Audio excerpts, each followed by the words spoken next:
एक राजा जिसे अपनी ताकत, अपने राजवंश और अपनी पहचान पर बहुत घमंड था। लेकिन एक दिन दरबार में आए एक साधारण से आदमी ने उसकी रानी की सच्चाई बता दी, उसके घोड़े की सच्चाई बता दी और फिर उसकी अपनी औकात का सच भी सामने ला दिया। ये कहानी है सच्ची पहचान की और उस परखी की जो इंसान को उसके कपड़ों से नहीं, उसकी आदतों से पहचानता था। एक राजा के राज दरबार में एक दिन एक आदमी आया। उसने झुककर कहा, महाराज, मैं परखी हूं, चीजों की असली पहचान कर सकता हूं, मुझे नौकरी पर रख लीजिए। राजा ने कहा, नौकरी तो मिल जाएगी, लेकिन तनख्वाह 1 रुपया नहीं मिलेगी, सिर्फ 1 पाव गुड़ और घुंघड़े मिलेंगे। आदमी बोला, मंजूर है हुजूर। कुछ दिनों बाद राजा एक नया घोड़ा खरीद कर लाए। उन्होंने परखी को बुलाकर पूछा, बताओ ये घोड़ा कैसा है। घोड़ा परखी के पास गया, उसे ध्यान से देखा और बोला, महाराज, ये घोड़ा नहीं, ये तो गाय जैसा है। राजा गुस्सा भी हुए और हैरान भी। उन्होंने घोड़ा बेचने वाले को बुलाया।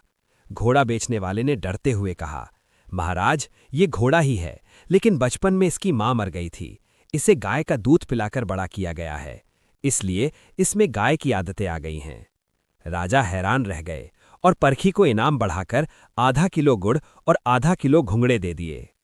कुछ दिन बाद राजा ने फिर परखी को बुलाया और पूछा, बताओ मेरी रानी कैसी है।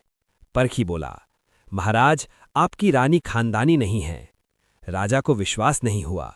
उन्होंने ससुराल जाकर सच्चाई पता की।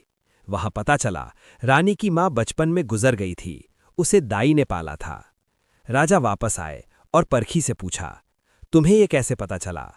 परखी बोला, महाराज, खानदानी रानी में शालीनता होती है, लेकिन रानी नौकरों पर चिल्लाती है, आदतों से पहचान हो गई। अब राजा ने कहा, अच्छा, अब मेरे बारे में बताओ। परखी बोला, जान की माफी मिले तो बताऊं। राजा बोले, माफी है, सच बताओ। परखी बोला, महाराज, आप राजवंश के नहीं लगते। राजा डर गए, भागकर अपनी मां के पास गए। मां रोने लगी और बोली, बेटा, जिस दिन तू पैदा हुआ उसी दिन महल के पास एक गरीब परिवार में भी बच्चा पैदा हुआ था, लेकिन तू जन्म के बाद मर गया था और मैंने डर के कारण उस गरीब के बच्चे को महल में ला लिया। वही बच्चा आज तू है। ये सुनकर राजा टूट गया, लेकिन उसे जिंदगी का सबसे बड़ा सच समझ आ गया। इंसान की असली पहचान उसके कपड़ों से नहीं, उसके चेहरे से नहीं और ना ही उसके खानदान से होती है। इंसान की असली पहचान उसके संस्कार, उसका व्यवहार और उसकी आदतों से होती है। अगर इस कहानी ने आपको सोचने पर मजबूर किया हो तो वीडियो को लाइक जरूर करें। कमेंट में बताएं, क्या सच में इंसान की पहचान उसके कर्मों से होती है। और ऐसी ही दिल छू लेने वाली कहानियों के लिए चैनल को सब्सक्राइब जरूर करें।